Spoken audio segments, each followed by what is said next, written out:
Welcome back to the class Computational Neuroscience, Neural Dynamics of Cognition. This week we look at continuum models, and in the previous part we have seen that there are two different solution types. Now, for perception, it's the uniform solution, the homogeneous solution, which is of most interest.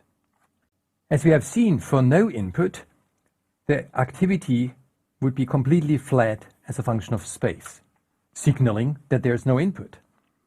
But then if I have an input, then an activity profile develops, and this activity profile will have these little additional peaks around the edges of the input, as we have seen in the previous section. Now this is interesting. It's an effect of contrast enhancement, and contrast enhancement could be in the orientation domain or simply in the location domain.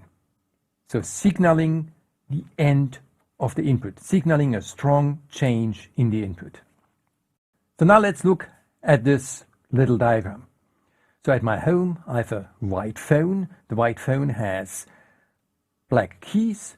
And so this is more or less the pattern that I see. And if you stare at it, at least if I stare at it, I see spontaneously black dots at the white crossing points. I'm not sure that you see this as well, but this is a widespread perceptual illusion, the so-called grid illusion. And you can imagine that this is one of these contrast enhancement effects that goes a little bit wrong, that overshoots, and that causes this dynamic effect. So if I cover the grid, if I cover most of the black keys, then it's the same image on this side, but this additional edge enhancement effects no longer cause the illusion. Now let's look at this pattern here. Look at this sequence of gray patches. What I see, and what most likely you are going to see, is that within each of these gray areas there is a subjective whiteness profile such that it's a little bit wider here and then it goes back. And then it's a little bit wider again here, and then it goes back. So these are the so-called Mach bands. Mach was a psychophysicist and physicist working between 1850 and 1905. And he was interested in several physical phenomena, but also in perception, in psychophysics.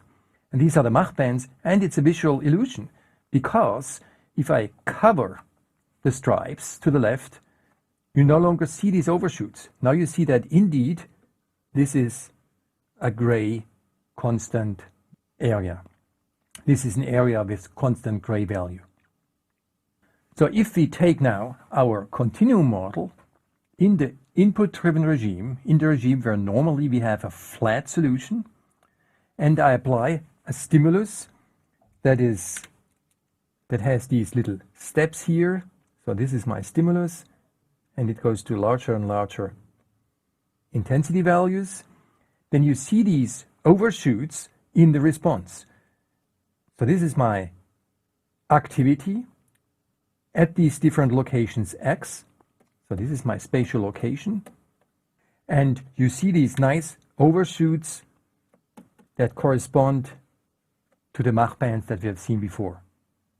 And what we used is just a field model, a continuum model with an interaction kernel that had this typical Mexican head function.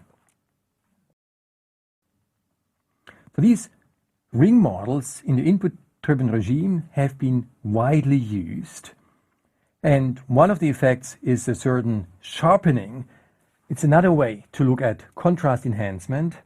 So suppose we have a stimulus that's very broad. So many neurons are externally stimulated. Again, this is the spatial dimension, but we are on a ring, so the whole thing repeats at L half. It's the same as minus L half. And now, because of the interactions between the different neurons, interactions that follow this Mexican head kernel, what forms is an activity profile that looks like this sharp bump. You can sort of approximately construct this bump by taking this input profile, shifting it down, such that it looks like this. And now you scale it up with a fixed scaling factor, and you have a good approximation of the final activity profile. The argument I just made qualitatively can be made precise in a very specific model with piecewise linear neurons, and this has been done by the theoretical community, Ben Yishai et al., Hansel and Zumbelinski, and it invites use. Now, another effect that's related to perception is measured at the level of individual neurons, and it's called surround suppression. So what do we mean? Suppose I have one neuron, this neuron here, and I've found that its receptive field on the visual screen is best stimulated by a vertical light bar, part of a grid. So if I present dots inside this receptive field, I would see excitation in this region and suppression in this region. But now I can make the stimulus just bigger. And the one way to think about this is that now you stimulate not just this neuron, but you also stimulate the neighboring neurons, which will have similar receptive fields. And now, if these neurons have positive interactions with each other, then if I continue to measure the same neuron, I measure this neuron, which is sitting here, then I will see that the total activity of this neuron will increase. Now we can go on and we can make the stimulus even bigger, but if we do this, then we will also simulate neurons that are farther out. And what we find is that the activity of this neuron here, always the same neuron sitting in the middle, goes down again. So this suggests that the other neurons effectively have an inhibitory connection on our central neuron.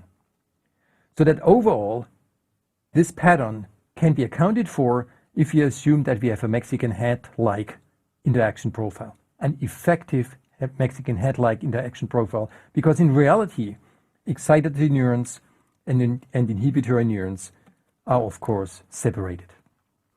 Now, things are not as simple as this, because what you see is that if you move up here, it's not just excitation that increases, but at the same time also inhibition increases in experiments, but this can also be done in a simulation of neurons. So if we increase the size of the stimulation, excitation increases, that's excitatory conductance, and so does inhibition. And if we increase even further, excitation goes down and inhibition goes down as well. But the net effect still is that overall the rate first increases and then goes down. So let me sum up. We started with a bit of psychophysics, and indeed contrast enhancement is a stable psychophysical phenomenon. Mach bands are just one example of this general setup. Now, on the neuronal level, I discussed at the end a little bit the activity of V1 cells, and we found that if we increase the size of the stimulus, the activity first increases and then decreases. And interestingly, both excitatory and inhibitory input into the cell show these kind of properties. They go up together, they go down together. Now, on the modeling side, these phenomena can be accounted for by our continuum model with Mexican head interactions. For these perceptual phenomena, for these phenomena of psychophysics, it's good to use a model in the input-driven regime. And then we can account for Mach bands.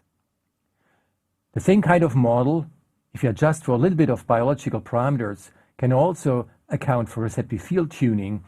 And we see that this kind of contrast enhancement is related to a sharpening effect of receptive fields.